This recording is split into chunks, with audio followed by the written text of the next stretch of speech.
कहानियों की क्यारी में प्रस्तुत है कार्तिक मास महात्म्य कथा अध्याय 9। राजा पृथु ने कहा, हे मुनिश्रेष्ठ नारद जी, आपने कार्तिक माह के व्रत में जो तुलसी की जड़ में भगवान विष्णु का निवास बताकर उस स्थान की मिट्टी की पूजा करना बतलाया है, अतः मैं श्री तुलसी जी के महात्म्य को सुनना चाहता हूँ। तुलसी जी कहाँ और किस प्रकार उत्पन्न हुई, यह बताने की कृपा करें। नारद जी बोले, राजन, अब आप तुलसी जी की माता तथा उनके जन्म का प्राचीन इतिहास ध्यानपूर्वक सुनिए। एक बार देवगुरु बृहस्पति और देवराज इंद्र भगवान शंकर का दर्शन करने कैलाश पर्वत की ओर चले। तब भगवान शंकर ने अपने भक्तों की परीक्षा लेने के लिए जटाधारी दिगंबर का रूप धारण कर उन दोनों के मार्ग में अवरोध उत्पन्न किया।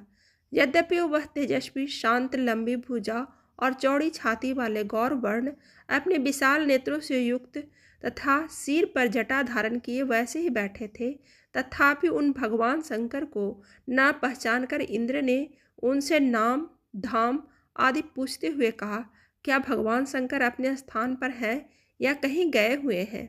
इस पर तपस्वी रूप भगवान शिव कुछ नहीं बोले। इंद्र को अपने त्रिलोकी नाथ होने का गर्व था। उसी अहंकार के प्रभाव से वह चुप किस प्रकार रह सकता था। उसने क्रोधित होते हुए उस तपस्वी को घुड़क कर कहा, अरे, मैंने तुमसे पूछा और तू उसका उत्तर भी नहीं देता।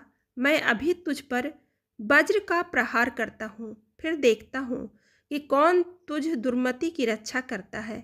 इस प्रकार कहकर जैसे ही इंद्र ने उस जटाधारी दिगंबर को मारने के लिए हाथ में वज्र लिया, वैसे ही भगवान शिव ने वज्र सहित इंद्र का हाथ स्तंभित कर दिया और विकराल नेत्र कर उसे देखा।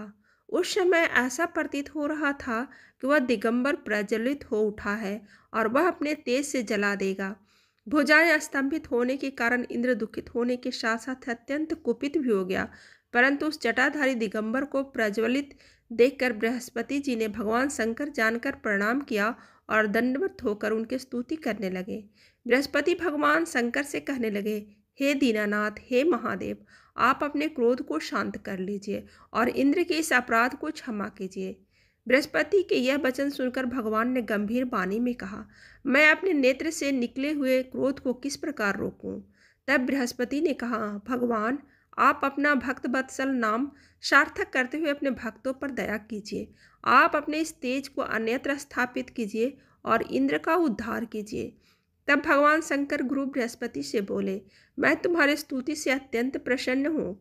तुमने इंद्र को जीवन दान दिलवाया है। मुझे विश्वास है कि मेरे नेत्रों की अग्नि अब इंद्र को पीड़ित नहीं करेगी।